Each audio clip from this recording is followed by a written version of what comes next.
Hello, I'm Victoria Allen, and I wanted to make a video today for one of my classes that I'm taking for my graduate program at Western Carolina University. My course is Shaping School Culture with Dr. Tiffany Newsome. An overview of what this video is going to be about are some key takeaways that I've learned throughout the semester and what I can implement as a future school leader. So I'll go ahead and dive in. The first book that I want to discuss that we had for this class was The Culturally Responsive School Leadership by Muhammad Khalifa. And most, the biggest thing that stuck out to me was Table 2.1 on pages 77 and 78, where it's discussing critical self reflection. And so this self reflection really stood out to me because schools can always become better. And so we need to look at our areas of weakness and ask ourselves these self reflection questions of how can we become better. So, for example, some of the questions were, how do I continue to benefit from systematic privileges that I do not earn? So that's a certain demographic of teachers that might have to question themselves and think, well, how can I get better in that aspect? Or one that I really liked was, how am I including parent or caregiver voice in school governance and policy making? Well, what does it look like for my school and my community to communicate adequately, to have a sound voice from all demographics where they actually truly are making an impact? And so I thought that that was a really important idea that I wanted to discuss. And I also wanted to discuss our other book, which is These Kids Are Out of Control, by Milner, Cunningham, O'Connor, and Kestenberg. And so this book was really great. I think that this was definitely my favorite book. There were just so many different topics that were discussed that I feel like were really important. One of the areas of practice that I want to talk about is on table 4 on page 99. And so for this, we're talking about building a caring classroom environment. And I feel like in undergraduate programs, when we become teachers, that this is really talked about. But this really unpacked it and went into detail of being student centered, belief, high expectations, and rigor, partnership with families and communities, and persistent practices. So, those are the four key practices in the circle for building a caring classroom environment. And I thought that that was really good to incorporate.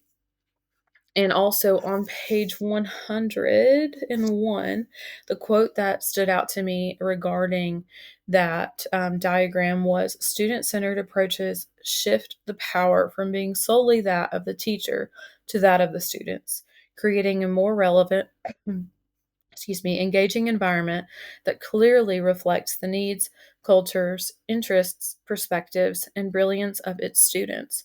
And I thought that was beautiful because personally in my classroom, I really try to have my students engage with one another, and I always tell them they're going to learn more from one another than they will ever learn from me.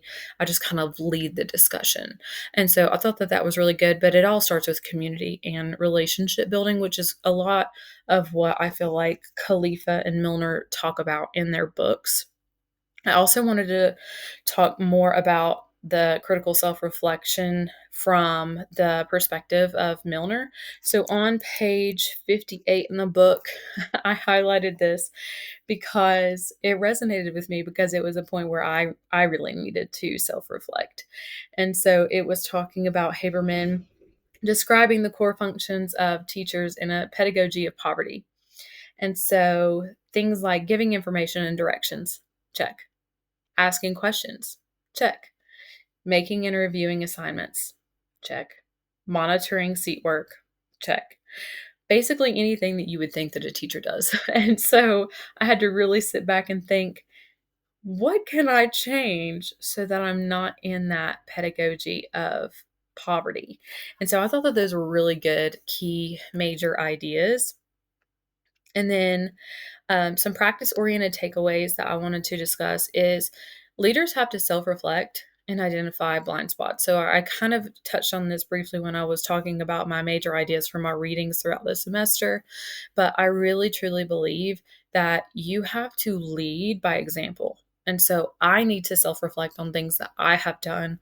And I also need to lead with self reflection that may have been done prior to my arrival as an administrator at that school, and also identifying blind spots. And that's not always a comfortable thing or task that we do, but that's where we build those relationships and where that comes into practice, that I think that that's going to really help shift the school to be more culturally responsive.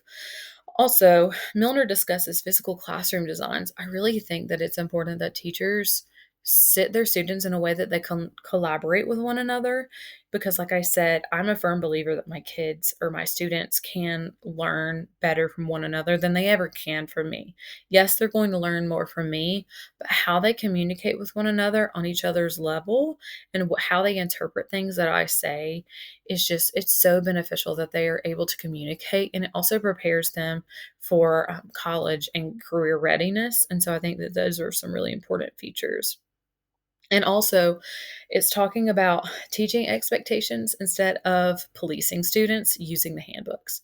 And so, things like restorative practices and educating your staff on the importance of restorative practices, and not just simply policing what your students are doing, and actually paying attention to what their needs are, what their backgrounds are, and things of that nature. And then I also wanted to talk about implications for school culture. So I think really good, strong communication is the foundation of everything that you do at a school, because that leads to trust from your teachers, from the rest of your staff, from your community stakeholders, from your families, even from your students. So I think strong communication is very important. Improve collaboration. How we communicate is very important, but how we use that communication to come together and to collaborate in a respectful and inclusive manner is extremely important for the success of schools and the success of students, and also increase a student's sense of belonging. So that's really important to my school right now. That's actually on our school improvement plan, that we want to continue to improve on, making sure that our students have an incredible sense of belonging at the school that they are at. And so I hope to continue that type of practice at the next school that I am able to go to. And then some actionable recommendations that I really thought about was things like quarterly or semester family sessions. So having that communication and the families coming in where they actually have a voice, increased student voice, that actually affect leadership decisions with administration. Reviewing data by subgroups. I think that every single school should be doing that if they are not doing that. I think it's really identifiable with, well, what can we do better with this demographic? What does this teacher need to change, or all of us need to change? And so those are some really good things that we can um, make steps towards changing. Training staff on restorative practices. Don't just say we're going to do it, show them, train them, and have everybody on the same page and say, this is not a negotiation. This is what we're going to do.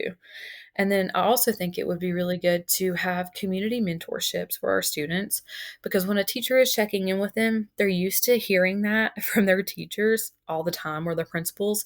And so having some trustworthy mentors coming into the school to talk to our students and to have even more of some demographics that are shown to these students, I think that that could be really important. And so to summarize, both of these books are really focused on creating a culturally responsive um, school. And so one of the quotes that I found was, positive school culture is built through culturally responsive leadership, equity focused classroom practices, and intentional relation building. And so that is what I want to continue to study and to put into practice for when I become a future leader. So thank you for watching, and thank you, Dr. Newsom, for doing a wonderful job this semester at teaching us.